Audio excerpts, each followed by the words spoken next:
దానియేలుని సింహబోన్లో పడేశారు. అయితే దానియేలు భక్తుడు, అనుదినము ప్రార్థించేవాడు.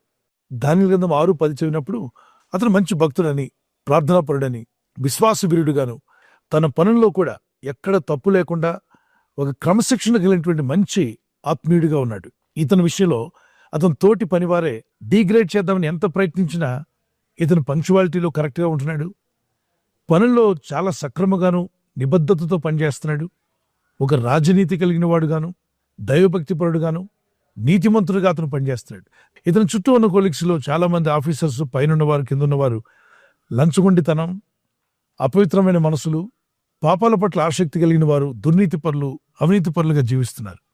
వారికి ఇతను అడ్డైపోయాడు. నీతిగా, న్యాయంగా జీవిస్తున్నప్పుడు అతని చుట్టూ ఉన్న వాళ్ళే అతనికి శత్రులుగా మారి అతన్ని చిక్కుల్లో పడేయాలని ప్రయత్నాలు చేశారు. దానియేలు యొక్క ప్రవర్తనలో వారు గమనిస్తే ఇతన్ని మనం